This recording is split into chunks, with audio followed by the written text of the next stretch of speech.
Picture London in the summer of 1914. Every morning, gold moves through the vaults of the city like water through a mill. If a railway gets built in Argentina, the money starts here. If an empire needs a loan, the paperwork gets signed here. The pound sterling isn't just a currency, it's the operating system of the entire global economy. 3 years later, that same empire is ours from missing a payment.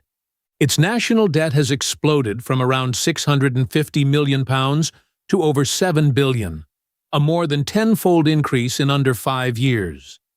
Its gold reserves are draining across the Atlantic, and its most important financial intermediary in New York, J.P. Morgan, is carrying an extraordinary amount of allied risk. So what does the most powerful empire on earth do when it's cornered, broke, and running out of friends? It types a letter. 1 page, 67 words, addressed not to a president, not to a general, to a banker who was also one of the most prominent representatives of British Zionism. You've probably heard of the Balfour Declaration, but the version taught in classrooms starts the story in the middle. The full story starts with a ledger, and once you see it, you can't unsee it. To understand why Britain promised away a land it didn't control, you have to understand what the First World War did to British money. In August 1914, Britain's finances were the envy of the world. Debt sat at a comfortable fraction of national income. London was the planet's lender, not its borrower. The general assumption, in the Treasury, in the newspapers, in the officers' clubs, was that the war would be short, and that British credit could absorb it the way it had absorbed every war for a century. That assumption died in the mud of the Western Front. Industrial war devoured money at a rate no Victorian accountant could have imagined. Shells, ships, horses, wages, hospitals. By 1917, defense spending was consuming around half of everything Britain produced. Taxes covered only about a quarter of the bill. The rest was borrowed. And here's the detail that changes the whole picture. Britain wasn't just paying for its own war. It was the paymaster of the entire alliance. French purchases, Russian purchases, Italian purchases, much of it ran on British credit. When Russia's war effort began disintegrating, its debts didn't disappear. They just became Britain's problem. At first, Britain paid America the old-fashioned way, selling off overseas investments and shipping physical gold across an ocean patrolled by German submarines. When that became untenable, payment turned into credit, and the credit ran through one address: the house of J.P. Morgan. Morgan was Britain's purchasing agent in America, arranging billions in war supplies and floating enormous Allied loans on Wall Street. By early 1917, Britain's overdraft with Morgan had swollen to somewhere in the region of $400 million. Think about what that means. A private American bank had effectively bet its own survival on the British Empire winning a European war. Then, in late November 1916, Washington pulled the pin. The Federal Reserve publicly cautioned American banks against loading up on short-term foreign paper, a polite bureaucratic sentence that landed in London like a torpedo. President Wilson wanted leverage over the war's endgame, and money was the lever. New lending froze. And twice in the summer of 1917, by the Treasury's own internal reckoning, Britain came within a whisker of default. Hold that image in your mind. The empire on which the sun never sets, checking, almost literally, whether the account would clear by Friday. Because it's in exactly this window, between financial cliff edges, that the Balfour Declaration was negotiated. Now, here's something most retellings get backwards. When the British cabinet debated a national home for the Jewish people in 1917, they were not conjuring an idea out of thin air. They were deciding whether to put an imperial stamp on a project that had been running, and privately funded, for 35 years. The funder was Baron Edmund de Rothschild, of the French branch of the famous banking family. Starting in the early 1880s, after waves of murderous pogroms drove Jewish families out of the Russian Empire, Edmund began quietly buying land in Ottoman Palestine and bankrolling agricultural settlements on it. Rishon LeZion, Zikron Yaakov, Rosh Pinna. He paid their debts, drilled their wells, planted their vineyards, and built wineries that are still pressing grapes today. Over his lifetime he poured millions of pounds into the effort and acquired well over 100,000 dunams of land. The settlers didn't call him by name. They called him Hanadiv, the benefactor. And here's the nuance that conspiracy peddlers always flatten. Edmund wasn't even a political Zionist at first. He was skeptical of Theodore Herzl's grand statehood project. He believed in farms, not flags. The Rothschild family as a whole was split on Zionism. Some branches supported it, others opposed it outright, and we'll meet one very loud opponent shortly. But the practical effect of those decades of money was this. By 1917, there were functioning Jewish agricultural communities on the ground, an institutional network, and a leadership with direct lines into European capitals. When Britain went looking for a wartime partner, it found infrastructure already built, and a family name already attached to it. Which is why, when the Declaration was finally issued, it was addressed to Lord Walter Rothschild in London for onward transmission to the Zionist Federation, the movement he had come to publicly represent. A member of a banking dynasty? Yes, but chosen as the voice of a cause. But money alone doesn't explain the timing. For that, you need to meet a biochemist in Manchester. His name was Chaim Weizmann, and in 1915 he was working on a problem that sounds trivial and was anything but: how to make acetone. Acetone was a critical solvent used in manufacturing cordite, the smokeless propellant inside virtually every British shell and naval gun. Without a reliable acetone supply, cordite production stalls, and without cordite, the Royal Navy is a museum fleet. Before the war, Britain's supply chain for acetone ran partly through Germany, which was now, for obvious reasons, closed. The backup method, cooking it out of timber, was so inefficient it bordered on parody, roughly 100 tons of wood for 1 ton of solvent. Weizmann had isolated a bacterium that could ferment starch into acetone at industrial scale.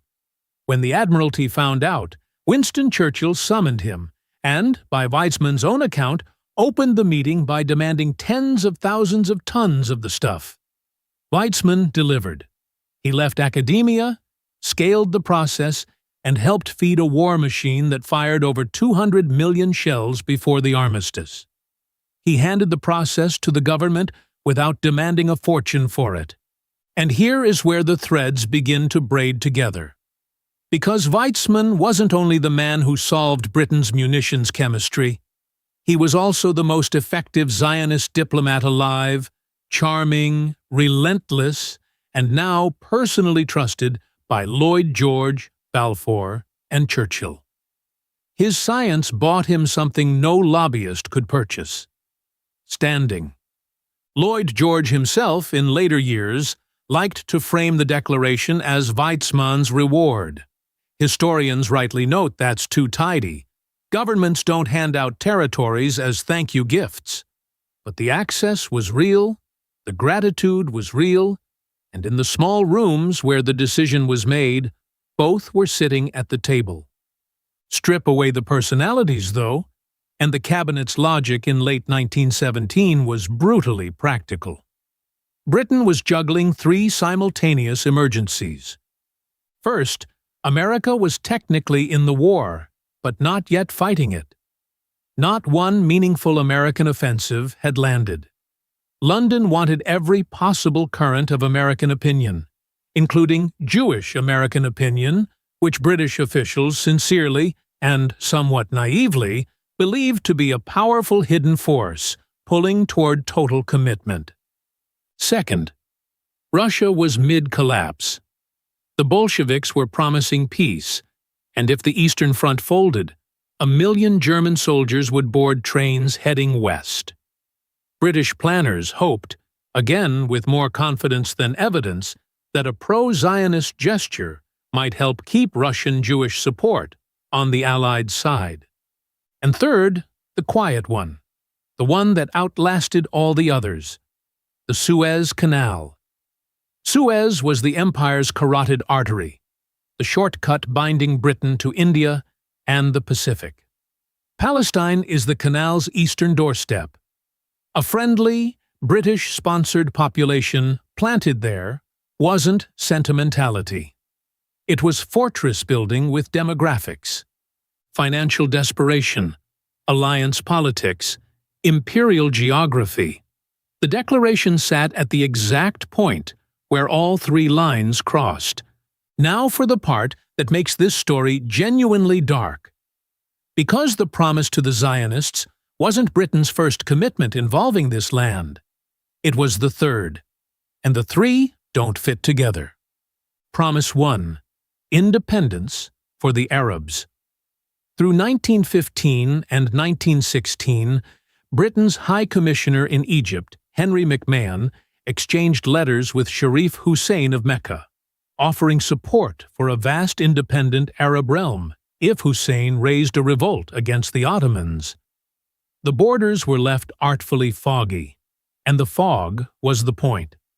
Hussein believed Palestine was included.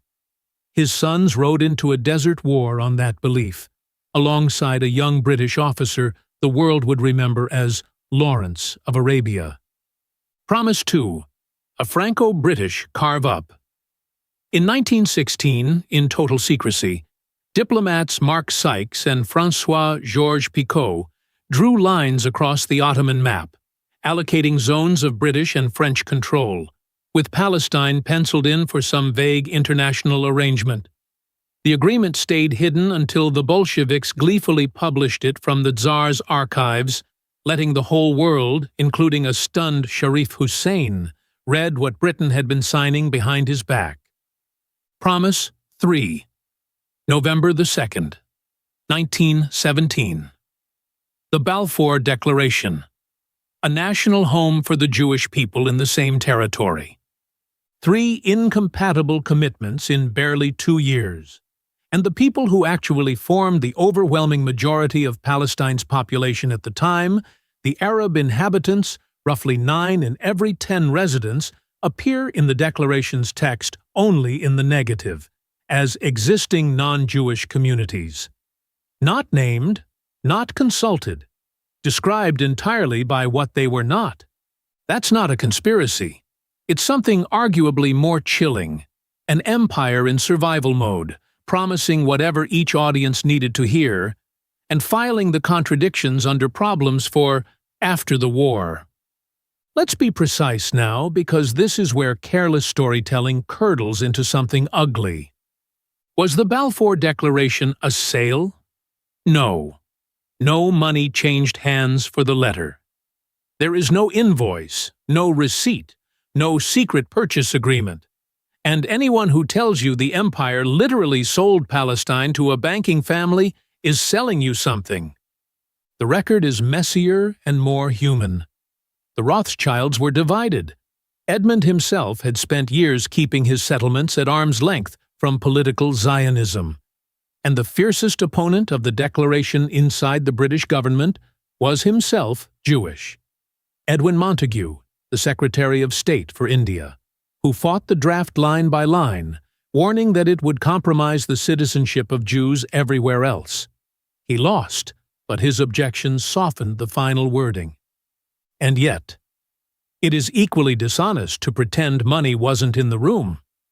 British officials openly hoped that backing Zionism would rally financial and political support for a war effort that was visibly running on fumes. The declaration was drafted in the same months Britain was flirting with default. It was addressed to Walter Rothschild because he stood at the intersection of British prestige, Jewish communal leadership, and the Zionist campaign. None of that is speculation. It's the ordinary, documented arithmetic of a desperate government. The truth doesn't need a puppet master. Desperation explains what conspiracy only decorates. So what did Britain actually buy with its 67 words? After the war, those 67 words were incorporated into Britain's League of Nations mandate for Palestine, which tasked Britain with facilitating a Jewish national home while protecting the rights of the existing population. Two duties welded together in a single document, pulling in opposite directions from day one. In practice, 3 decades of grief. Rising immigration, hardening resistance, revolt, repression, and a garrison bill that a bankrupt empire could not afford. Britain had come out of the war, transformed from the world's creditor into the world's debtor. The financial crown had already crossed the Atlantic to New York and never came back. And in 1947, exhausted and broke for the second time in a generation, Britain dropped the whole question on the United Nations and walked away. The following year, Israel declared independence. Its first president was a chemist named Weizmann. Here's the ending nobody in that cabinet room would have predicted. The letter written to help save the British Empire outlived it. The empire is gone. The 67 words are still detonating, a century on, in headlines you read this week. Because that's the real lesson hiding in the ledgers of 1917. When an empire runs out of money, it doesn't stop making promises. It makes more of them, bigger, faster, and to more people at once, and it spends futures that were never its to spend. The bill always arrives. It just gets delivered to a different address. If you stayed to the end, drop 1917 in the comments. It tells me you're the kind of viewer this channel is built for. Subscribe for more of the history that lives in the account books, not the textbooks. I'll see you in the next one.